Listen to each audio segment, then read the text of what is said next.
The harsh beginning, the first day of the new school term, was always full of noise and excitement. Students hurried through the hallways, chatting and laughing with friends. Inside Class 9B, however, silence quickly settled as soon as Mr. Harris entered. He was known as the strictest teacher in the school. His sharp eyes could make even the most confident student nervous. Everyone sat up straight, fearing his anger. At the back of the classroom, a quiet girl named Emma kept her head down. She was shy and rarely spoke in class. Her thin hands clutched the edge of her desk, and her books were always neat and tidy. Emma was not the kind of student who liked attention. She preferred to listen quietly, but to Mr. Harris, silence looked like laziness. "Emma," he called out suddenly, his voice sharp. "Stand up. Read the paragraph on page 10. Emma rose slowly, her heart beating fast. Her voice was soft, but she read clearly. Mr. Harris frowned anyway. "Louder," he ordered. "Are you a student or a mouse?" The class burst into laughter. Emma felt her cheeks burn red. She forced herself to raise her voice, though it trembled. When she finished, she sat down quickly, wishing she could disappear. From that moment, Mr. Harris began noticing Emma more, but not in a kind way. Every small mistake she made seemed to annoy him. If she dropped her pencil, he would snap, "Focus!" If she paused too long to answer a question, he would say, "You are wasting everyone's time." The other students watched, sometimes amused, sometimes thankful it wasn't them in the spotlight. Emma never talked back. She never argued or defended herself. She simply lowered her eyes and stayed quiet. Yet inside she felt a storm. She was not stupid. She was not lazy. She loved books and learning, but she did not know how to show it when someone was watching her. Each day, the weight grew heavier. The classroom felt like a stage where she was always the target. The sound of laughter from her classmates stung more than the teacher's words. Still, Emma kept her secrets locked away. When the school day ended, she would go home, open her books, and lose herself in worlds of knowledge. Mr. Harris thought she was weak, but he did not know the truth. He had no idea that behind Emma's silence was a mind sharper than he could imagine. The constant pressure. The days turned into weeks, and Emma soon realized that Mr. Harris had chosen her as his favorite target. Each morning, when she entered the classroom, her stomach twisted with worry. She knew he would find a way to point at her, scold her, or humiliate her in front of everyone. "Emma, solve this equation," he said one Monday, scribbling a long problem on the board. His tone was sharp, as if daring her to fail. Emma walked slowly to the front. She solved the problem in her notebook first, carefully writing each step, but her hands shook when she had to copy it on the board. She made a small mistake, switching two numbers. "Wrong." Mr. Harris barked before she could even finish. "This is why you'll never succeed if you don't focus," the class snickered. Emma bit her lip, holding back tears. She had actually known the right answer, but fear had made her stumble, the same pattern repeated day after day. Mr. Harris criticized her handwriting, saying it was messy, even though her notebooks were neat. He accused her of not paying attention when her eyes wandered to the window for only a second. Whenever group activities were announced, he would remark loudly, "I hope Emma doesn't drag the team down." His words cut deep, and the whispers of her classmates only made it worse. At lunchtime, Emma sat alone with her lunchbox. The others were too afraid to be associated with her, fearing they would also become targets. She had become invisible, except when Mr. Harris wanted to make an example of her. Yet what no one saw was how Emma spent her evenings. At home, she opened her textbooks and read until her eyes grew heavy. She solved extra problems, wrote essays, and memorized new facts. She was quiet at school, but her mind was always alive. Every harsh word from Mr. Harris only pushed her to learn more, as if she wanted to prove, if not to him, then at least to herself, that she was not what he thought. Still, the pressure was hard to bear. Sometimes she lay awake at night, wondering if she would ever be free from his sharp tongue.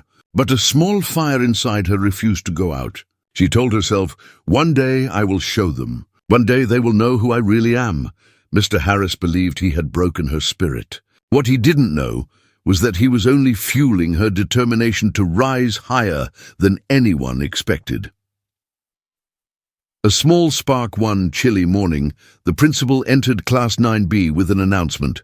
"This year," she said warmly, "we will have a school quiz competition. Every class must send 2 students to represent them." Excited whispers spread through the room. For most students, it sounded like fun. For Emma, it sounded like another chance to be embarrassed. Mr. Harris scanned the classroom with his usual serious face. "We need volunteers," he said. A few eager hands shot up. Then his eyes fell on Emma, who kept her gaze low. "You," he pointed suddenly, "you will join." Emma froze. "Me, sir?" she whispered. "Yes, you," he snapped. "You've been too quiet for too long. Let's see if you can actually think when it matters." The class giggled, some covering their mouths. Emma's heart sank, but she nodded. She had no choice. That evening, Emma sat at her desk, her books spread out like an army ready for battle. She read history dates, solved math problems, and memorized science facts. Her small lamp glowed late into the night as she worked harder than ever before. She did not want to be humiliated again. The day of the quiz arrived. The classroom was filled with students and teachers, all waiting eagerly. Emma and her partner sat at the front. Mr. Harris stood nearby, arms crossed, watching like a hawk. The questions began. "What is the capital of Canada?" the quizmaster asked. Emma's partner hesitated, but Emma softly answered, "Ottawa." A murmur ran through the class. She was correct. Who invented the telephone? Another question. This time, Emma answered quickly, "Alexander Graham Bell." Round after round, Emma kept answering. Her voice grew steadier, her confidence rising. Each correct answer lit up her classmates' faces with surprise. They had never heard her speak like this before. Even Mr. Harris's eyes narrowed in disbelief. By the final round, Emma's team was far ahead. The last question was tricky, a complex math problem. Emma leaned forward, wrote the steps quickly on paper, and gave the correct answer without hesitation. The room erupted in applause. For the first time, Emma smiled in front of everyone. It was small, but it shone brighter than the sun to her. The quiet girl had revealed a glimpse of her hidden strength. Mr. Harris stood stiffly, his pride wounded. He did not clap, but inside something unsettled him. Perhaps he had been wrong. Perhaps the girl he mocked was not weak at all. The turning point. The weeks after the quiz competition were quieter, but a change had begun to stir in the classroom. Emma's classmates no longer whispered about her being the quiet girl or the weak one. Instead, they started looking at her differently, curiously, even admiringly. But the biggest change was with Mr. Harris. He had seen something in Emma that he hadn't expected: intelligence. One afternoon, as the class worked on a science project, Mr. Harris walked around, checking the progress of each group. He came to Emma's table, where she sat with another student, Sarah. The 2 girls were discussing their project on renewable energy. Mr. Harris leaned over their table. "What are you doing?" he asked, his voice still stern but with a hint of interest. Emma, who usually hesitated to speak up, didn't flinch this time. She explained their project in clear detail, pointing out the calculations she had done and how their experiment would work. "We're testing the efficiency of solar panels compared to wind turbines," Emma said confidently. "The results will show which is more effective in a coastal environment." Mr. Harris's eyes widened for a brief moment, though he quickly masked his surprise. He had never expected Emma to be the one leading a scientific experiment. He looked at Sarah, who nodded, confirming Emma's explanation. For the next few days, Mr. Harris kept a closer watch on Emma. He saw how she helped her classmates, how she answered questions in class without fear, and how deeply she understood the material. But it wasn't just her intellect that impressed him. It was her quiet determination. She didn't seek attention. She didn't brag. She simply did her work, and did it well. Then, during a parent-teacher meeting, something unexpected happened. Emma's parents came to speak with the teacher, as they had for every meeting before. Mr. Harris expected them to apologize for Emma's behavior, or at least show some discomfort about her quiet nature. But instead, her mother spoke with a calm confidence. "She's always been this way," her mother explained. "Shy, yes, but she's a thinker. She doesn't speak unless she's sure she has something important to say."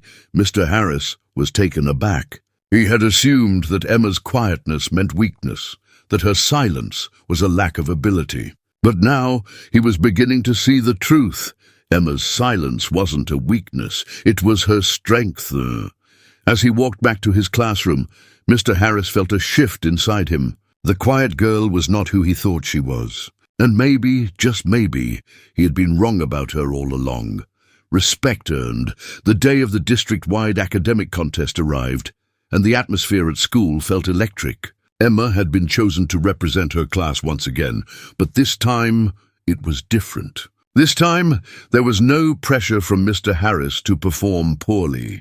There was no cruel expectation of failure. Instead, there was a quiet determination in Emma's heart, a belief that she could do it, that she could prove herself once and for all.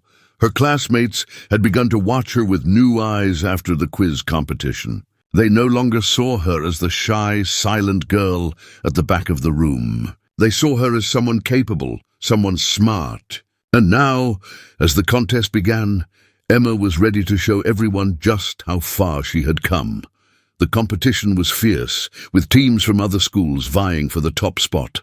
Emma and her teammates worked in perfect harmony, their focus unwavering. The questions ranged from history to mathematics to science, but Emma answered each one with ease. Her hands no longer trembled when she wrote down the answers. Her voice, once quiet and uncertain, now rang with confidence. By the final round, Emma's team was in first place. But there was one last challenge, a complicated physics problem. As the question was read aloud, Emma quickly grabbed her pen and began solving the problem in her mind. Her teammates watched in awe as she wrote down the steps, explaining her reasoning in clear, simple terms. When she finished, she looked up and smiled. "The answer is 72, she said calmly. The room went silent. The judges looked at each other and then announced, "Correct. Emma and her team have won the contest." The audience erupted into applause.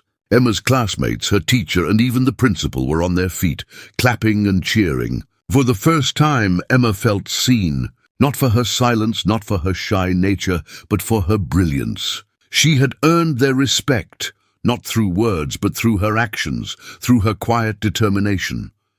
Mr. Harris stood at the back of the room, his arms crossed.